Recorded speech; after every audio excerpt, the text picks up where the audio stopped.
여러분의 막힌 속을 뻥 뚫어드리는 김종대의 뻥 뚫리는 TV 김종대입니다. 박시동 PD 안녕하십니까? 아, 네, 안녕하십니까. 비 많이 오고 있죠? 네. 장마철에 네. 별일 없으시죠? 아이 뭐 더워 죽겠어. 자, 오늘은 경제 네. 얘기를 좀 해볼까 하는데 이게 경제. 지금 상황이 굉장히 심각합니다. 대부분 외부 충격으로 인해서 네. 이 경제가 지금 흔들리고 있다고 그러는데 군사 전문가가 웬 경제냐 그러는데 제가 이래봬도 경제학과 나온 사람이야 내가. 그러면요 또 경제학과 어. 출신이시죠? 또 금융통하면 박시동 PD 아닙니까? 오늘 아주 대화가 기대됩니다.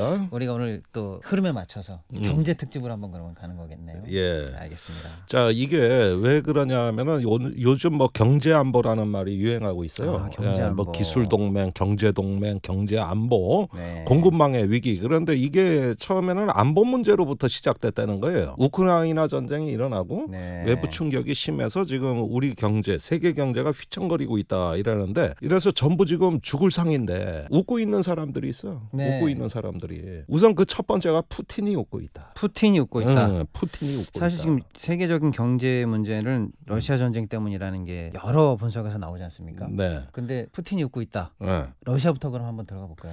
그렇습니다. 이게 참 예. 들으면 들을수록 열받을 얘기인데 네. 한마디로 천불이 올라오는데 가해자가 잘 살고 있다는 얘기니까. 아, 예, 그렇지만은 네. 사실은 좀 그쪽 입장도 귀담아들을 상당한 내용이 있다. 아. 그래서 오늘 이 점을 특별히 달아보기로 하겠습니다. 알겠습니다. 6월 3일 날 러시아 국영 TV, 러시아 예. TV라고 있어요. 이게 채널이 러시아 원이더라고. 러시아 원. 아, 예. 러시아 원 이게 KBS 1TV 같은 거예요. 파벨 자루빈이란 기자가 푸틴하고 인터뷰를 해. 네네. 이게 전편이 보도가 돼가지고 아. 그 인터뷰 내용이 지금 크렘린궁 그 대통령궁에 전문이 게재되어 있는 거. 이 시점이 이제 전 세계적인 위기론이 일파만파 확산돼서 위기라고 한다면 크게 한 세 가지 정도를 봐요. 금융, 에너지, 네. 식량. 네. 이 세 가지의 전 세계적인 어떤 위기의 확산. 네. 이걸로 그 서구 사회가 지금 크게 휘청거리고 인플레이션이 일어나고 있고 예. 뭐 그 경기 침체와 따라서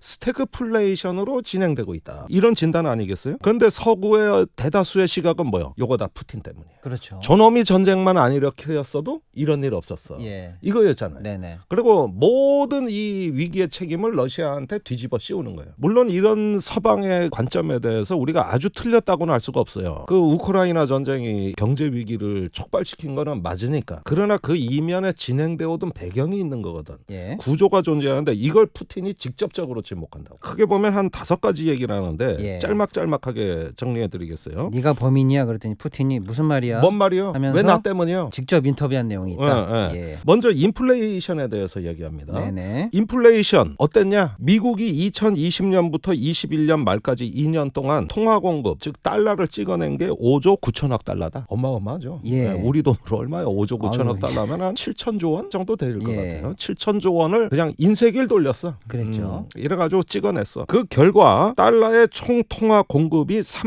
38.6% 증가했다. 인플레이션의 어떤 연료를 이것이 활활 타오르는 연료를 만든 건 니들 자신이야. 그냥 돈은 마구마구 찍어내는 거야. 아. 이걸 이름하여 어려운 말로 현대 통화 이론이라 그래. 화폐는 무한정, 무제한 찍어낼 수 있다는 새로운 논리가 등장해서 작년 1년간 이게 다 지배해버려. 아. 그걸 현대 통화 이론이라고 뭐 MMT라는 게 있어. 뭐 네.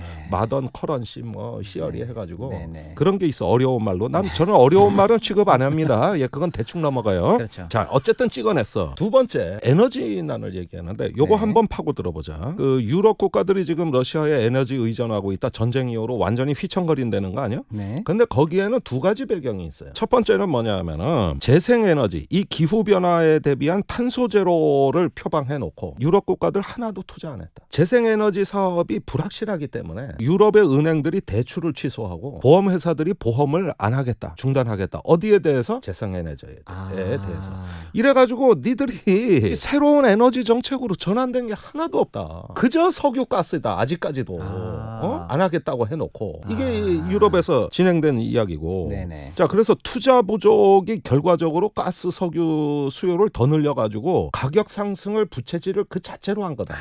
유럽이 계속 석유, 화석 에너지에 의존했고 그래서 러시아 우리가 뭐라 그랬어? 유럽에 대해서 안정적으로 장기 가스 공급 계약을 체결해라. 우리가 가스를 독일 같은 나라에 특히 뭐 많이 대주지 않습니까? 네. 그런데 뭘 노스스트림이라 그래가지고 뭐 파이프라인 깔고 뭐 그때 가서 또 검토하고 이러지 말고 장기적으로 공급해 줄 테니 안정적인 가격에 네. 장기 계약 체결하자 그랬는데 니들이 우리 말 안 들었어. 아하.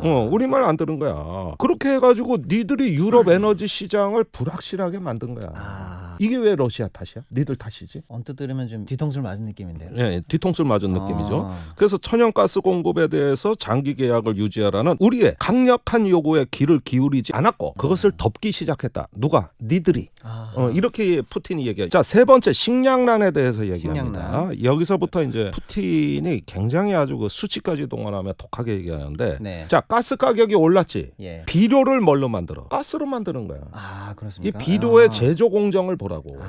여기 연료가 많이 들어가야 된다고. 네네. 그런데 가스 가격이 오르면 비료 가격이 오르는 건 당연한 거지. 그러면은 세계 시장에서 비료의 양이 급격히 떨어졌는데 그 가격도 오르고 양도 떨어지고 네. 그거 왜 그래? 니들이 우리나라 비료 회사를 제재했잖아. 전쟁이 일어났다고. 네. 지금 러시아의 비료 회사를 제재하고 있는 게 유럽의 제재 패키지라고.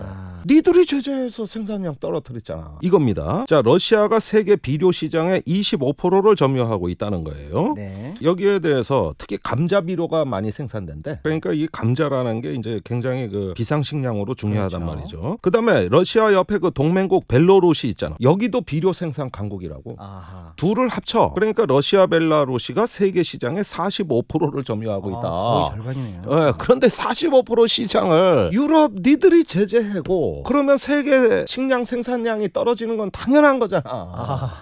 이 얘기야. 제재는 니들이 했잖아. 예. 아하. 그래서 세계에 비료가 없어. 예. 이 전쟁 아니라도 비료가 없으면은 어차피 식량난은 오는 거야. 이게 왜 러시아 탓이야. 그 다음에 밀 수출이 안 된다 그랬는데 네. 그게 이제 우크라이나에 지금 밀이 쌓여 있다는 거 아니에요? 네. 그게 서방 언론에는 2천만 톤이 지금 항구에 묶여 있다는 거예요. 아프리카 중동 국가들은 지금 기근 상태로 가고 있다고. 이 상태로 가면 8억 명이 굶어. 네. 아사 상태의 위기에 놓여. 그러면은 이 2천만 톤이라도 빨리 줘야 되는 건데. 예. 자, 푸틴의 얘기를 한번 들어볼게요. 네. 세계 밀 생산량은 8억 톤이다. 1년에. 1년에 8억 톤. 1년에 8억 톤이 생산되는데 우크라이나의 2,500만 톤이라는 것은 이것은 한 2.5 내지 3%밖에 안 된다. 8억 톤이 넘는 그 전 세계 밀 생산에서 밀 생산량 중에서 그 중에서 2천만 톤은 2.5%라는 거예요. 2.5%. 2.5%. 이 2.5% 때문에 세계의 기근이 일어난다는 이야기를 서방이 하고 있는 거고. 네. 다른 식량 공급망을 활성화시키고 생산량을 늘리고 비료를 공급하고 무역을 촉진하고 이걸 해야 되는데 그걸 못하고 그냥 다 묶어놓은 상태에서 우크라이나 밀 수출 못하니까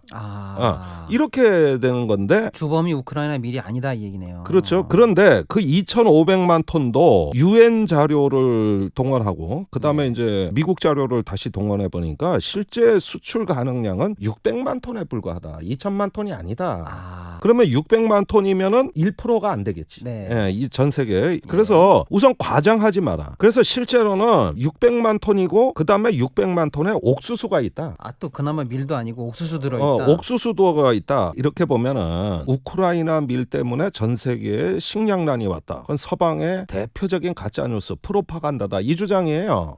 푸틴의 주장이. 이런 주장이고 그다음에 그렇게 우크라이나의 밀 수출이 급하다면 네. 헝가리나 폴란드 육로로 수출해라. 우크라이나 항구가 봉쇄돼서 못한다면 기차에 실어서 수출하면 될 거 아니냐. 우리 방해 안 한다. 마음대로 수출해라. 우린 관심도 없다. 항구에 있는 것 때문에 뭐 세계 기근이 왔다는 소리 하지 말고 그냥 그거 싣고 기차로 가져가. 이거예요. 그런데 이건 조금 약 올리는 게 있어요. 지금 그게 저기 항구에 묶여 있는 거를 과연 철도로 실어서 운송할 수 있느냐는 따져봐야 되는데 네. 어쨌든 러시아는 그거 우리 방해하지 않겠다. 얼마든지 해라. 그런데 니들이 그리로 가는 교통 요지에 있는 벨라루스도 제재하고 있잖아. 제재하면서 수출 안 한다. 이게 이율배반이라는 거야. 제재를 풀고 수출을 하든가 아니면 제재를 했으면 수출에 대해 말하지 말든가 묶어놓고 수출 안 한다 이렇게 얘기하면 어떻게 되는 거야? 네. 이런 얘기를 하는 거고 그 다음에 그 항구에서 묶여 있다는 것도 푸틴의 주장은 이거예요. 평화적인 수송 보장하겠다. 항구에 대한 접근 보장하겠다. 외국 선박의 진입 보장하겠다. 맘대로 해라. 뭘 우리가 오히려 니네가 외국인 선박을 압류하고 승무원을 가다 놓고 있다. 이게 푸틴의 주장인데 예. 이 주장은 우리가 걸러서 들어야 되는 게 뭐냐면은 흑해에서는 지금 러시아 함이 막 격침되고 거기가 해상에서의 격렬한 전투가 항구 도시에서 있고 거기가 주요 점령 지역이기 때문에 네. 이게 빼앗느냐 뺏기느냐 하는 그 전투의 과정에서 거기에 대해서 수출하라는 거는 조금 제가 보기에는 이건 말에 어폐가 있어요. 예. 그런 만큼 이 부분에 대해서 푸틴의 이야기는 우리는 밀 수출하고 무관하게 그냥 저 특수 작전 한 거지 우리가 수출 방해한 적 없다 이렇게 대 얘기하는 거거든요. 네. 그러니까 결국 뭐예요? 이 푸틴은 세계의 어떤 식량 위기, 에너지 위기는 구조적 위기고 네. 인플레이션은 미국의 그 통화량 증대라는 어떤 그 시한폭탄이 이미 미국 내에서조차도 비판을 받으면서도 니들이 한 건데 단지 우크라이나 전쟁이라는 하나의 모든 경제 위기의 이유를 다 뒤집어 씌우는 이거는 서구의 대표적 프로파간다고 설령 이 전쟁이 지금 끝난다 하더라도 이 위기는 계속간다 이 얘기를 하는 것이죠.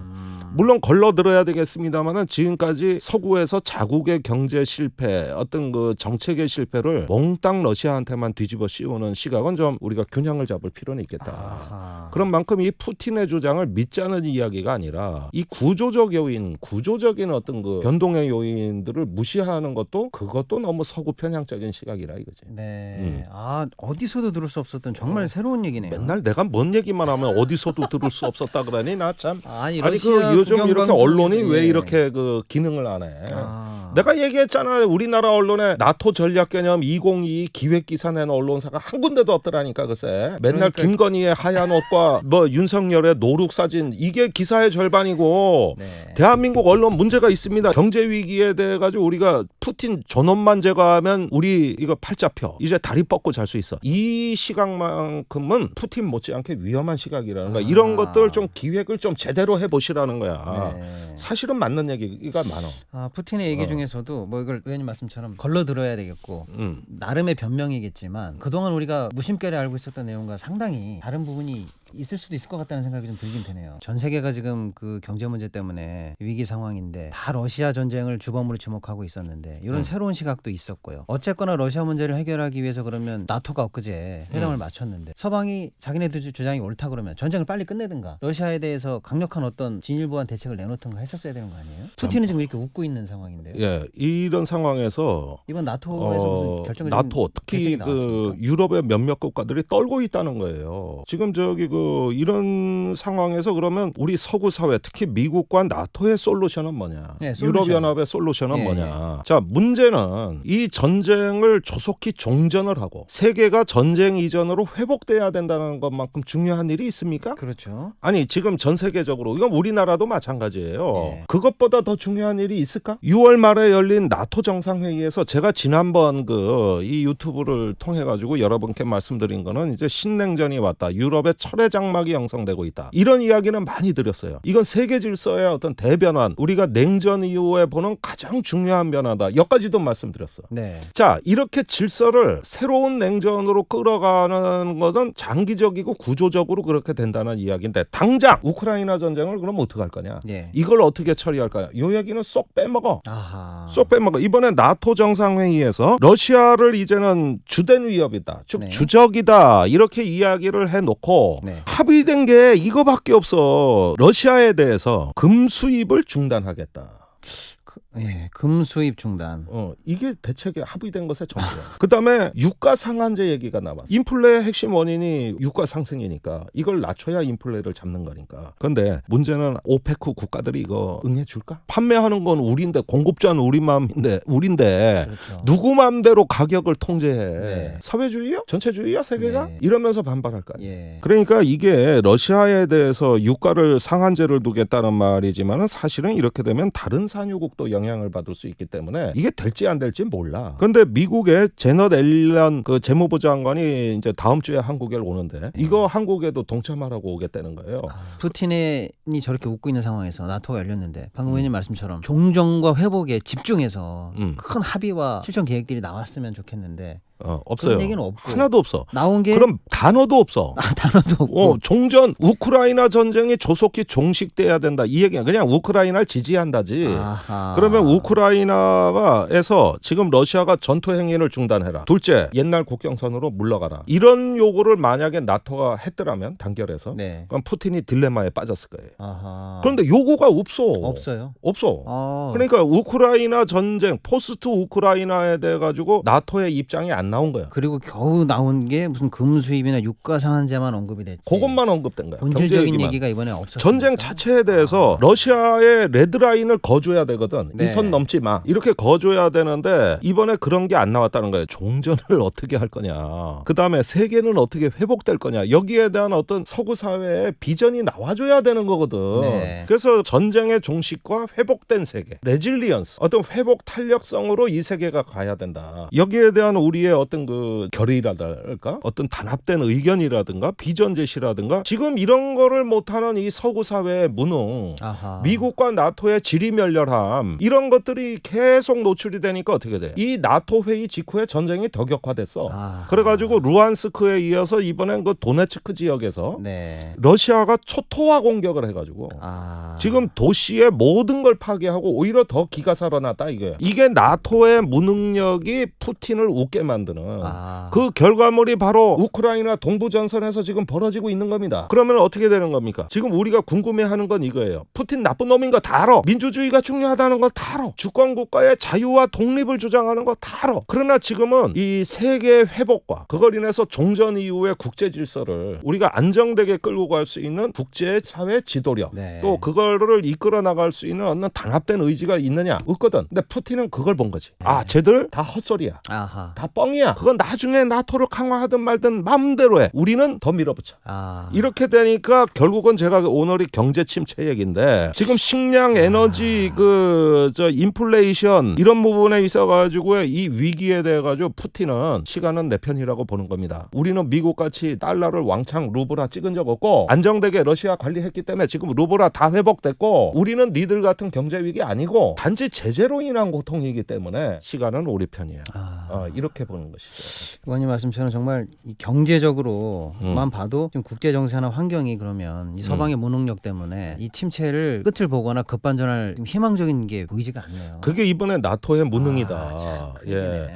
무슨 인도 태평양과 나토가 만나고 어쩌고 저쩌고. 그 추상적인 얘기 좀 하지 마. 그게 어떻게 국제 질서? 나도 그거 많이 듣고 연구는 하고 있지만은 그러나 현재 문제를 해결하지 않고 미래 문제를 해결하겠다는 현찰은 못 내놓고 어음만 남발하는 식으로 되다 보니까 나토 정상회의 그 이후 일주일 푸틴이 웃고 있다. 매우 애석하지만은 이 결론을 말씀드리지 않을 수 없는 거예요. 그러면 지금 경제적으로 지금 러시아 문제는 이런 식으로 계속 정말 수렁으로 가는 것 같은데 우리 경제가 사실은 러시아 같은 국제적인 영향도 많이 받지만은 또 중국의 영향도 많이 받거든요. 그렇습니다. 이쪽 관련해서도 그럼 또 한번 말씀해 주시죠. 그러니까 조금 전에 제가 푸틴이 웃고 있다 그랬는데 그렇죠. 이번에 시진핑도 웃고 있다. 시진핑도 웃고 있어요. 시진핑은 더 웃는다. 더 웃고 있어요? 우선 따끈따끈한 뉴스 한번 살펴보기로 하겠어요. 네네네. 지난 7월 5일 날 신화통신 중국 언론이죠. 예. 그다음에 월스트리트 저널 미국 예. 언론이죠. 네. 이 두 개 미중 언론이 일제히 보도한 기사가 있어. 제닛 앨런 미국의 재무부 장관이 중국의 류허 국무원 부총리 여기가 경제 담당이라고 네네. 화상 통화를 해. 아하. 그 결과에 대해서 미중 양국의 언론 보도가 네. 일제히 나가는데 똑같아. 둘이 거시경제 대화를 했다. 세계적인 아하. 이 경제 위기를 이야기하면서 미중이 협력해야만 이 위기를 돌파할 수 있다. 좀 뜻밖이죠. 맨날 예. 못 잡아먹고 난리는데. 예. 그러니까 경제에선 또 다른 일이 벌어지고 있는 거예요. 네. 그러면서 더 놀라운 뉴스가 나옵니다. 네. 미국이 대중국 관세를 철폐하겠다. 무슨 얘기냐? 관세를 철폐한다고요? 미국이? 트럼프 때 미중 무역 전쟁이 뭐야? 관세 전쟁 아니야? 네. 그런데 미국의 인플레이션 이게 뭐 전후 최고의 지금 인플레이션이라고 네. 하는데 이 인플레이션의 원인 중에 하나가 중국에서 수입하는 소비재 물가가 오른 거예요.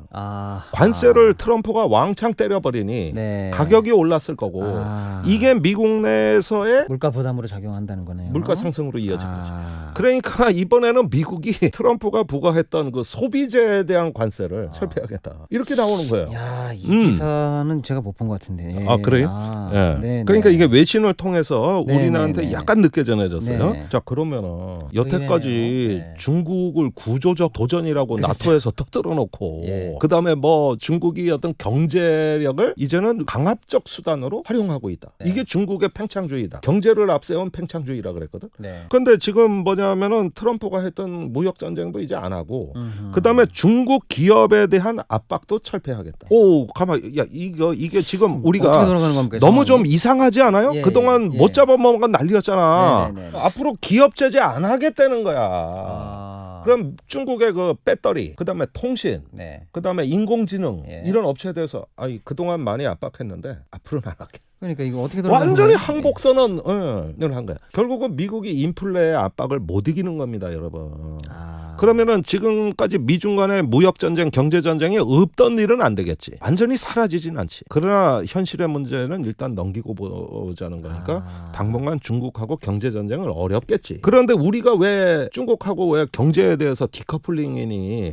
자다가 봉창 뜯는 소리를 하냐 이거요. 지금 세상은 이렇게 국익 중심으로 돌아가는데. 그러니까 의원님 말씀은 미중 전쟁이 구조적이네 어쩌네 해도 미국조차도 자국의 인플레를 걱정한 나머지 관세 철폐까지도 얘기하는 상황인데 경제적으로는 따로 도는데 네. 정작 우리만 미국보다 더 앞서서 중국과 무슨 디커플링 얘기를 하질 않나. 그러니까 황당한 일이 벌어지고 있는 거죠. 경제 지표 한번 볼게요. 이게 지금 하루 사이에 나온 뉴스입니다. 네. 전부 다 사상 최대 무역 적자. 무역 적자죠. 네, 지금 저기 무역 적자가 눈두덩이처럼 불어나고 있죠. 네. 저기 이거 격세지감입니다. 불과 1년 전만 해도 사상 최대 무역 흑자라 그랬어 우리가. 네. 자, 그다음에 한국은행이 인플레를 6%로 상향 발표했어요. 네. 5%도 지금 무섭다 그랬는데 네. 또 한 달도 안 돼가지고 6%로 상향 조정을 했고. 그러니까 이 요즘 식당에 가기가 겁납니다, 여러분. 그렇죠. 네. 자영업자는 더 죽을 맛이죠. 네. 그다음에 IMF 이후 규모가 가장 큰 외화 유출이 있었다. 그렇죠. 한 90억 달러 넘게 나간 것 같아요. 네. 한 달 사이에 빠져나간 거예요. 자, 주식, 증권 다 위협받고 있습니다. 제가 만나는 그 애널리스트들 얘기가 강남에서 그 이렇게 애널리스트 하고 있는데 요즘 비트코인 폭락하고 주식 때문에 영끌까지 했던 네. 청년들이 지금 타격이 이게 언론에 다 보도가 안 되고 있다고. 자, 이렇게 무능한 서구와 동맹을 맺는 걸로 우리가 지금 뭐 이제는 뭐 자유 가치 연대, 전략적 연대 이러는 통에 지금 우리가 상당히 그 경제 빨간불이 켜져가지고 이게 침체로 가느냐 아니냐에 걸림돌로 나 있고 그 와중에 중국 때리기를 한 거예요. 지난번 제가 방송에서 말씀드릴 때 나토 그 정상회의를 하러 가는 길에 대통령실의 최상목 경제수석이 중국과 누려왔던 수출 호황 시대는 끝나가고 있다 그러면서 이걸 사실상 중국은 탈중국 선언으로 봤단 말이야. 그런데 여기에 대한 반응이 나왔어요. 네.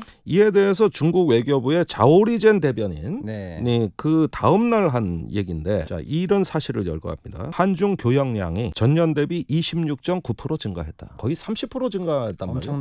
엄청난 증가지. 네. 미국, 유럽하고 갈수록 약화되고 중국하고는 오히려 연결이 강화되는 이렇게 돼버리고 네. 그다음에 한중 상호 투자 누적액이 1천억 달러를 넘어섰다. 양국 중앙은행이 4천억 유양 규모의 통화 스와트 협정도 체결했다. 네. 통화 스와트. 이래가지고 예. 유사시에 금융 위기가 있으면은 한중 양국은 서로 그 위기를 예방하고 관리할 수 있게 네. 통화 스와프가 지금 체결돼 있는 상태다. 자, 이런 현실을 한번 봐. 이걸 중국 외교부가 지금 이런 얘기했던- 현실을 한번 보면서 예. 이 사람 말입니다. 중앙 경제가 고도로 융합돼 버렸기 때문에 내 속에 내가 있고 내 속에 내가 있다. 이걸 보여준다. 디커플링 해라. 해봐라. 물론 우리가 이런 얘기 듣는 거는 기분 나빠요. 중국이 훈계하는 거 꼭 뭐 선생질 노릇하는 거, 훈장질하는 거 우리는 뭐 좋아서 듣습니까? 그러나 이게 현실 아니야? 제넷 앨런 재무장관하고도 똑같은 걸 하고도 오히려 미국이 당분간 안 싸우겠다는데 네. 우리는 선전포고하고 있다는 거에 대해서 중국이 웃고 있는 거지. 그냥 정상회담 가서 사진 찍으면 황홀경에 빠지나 봐.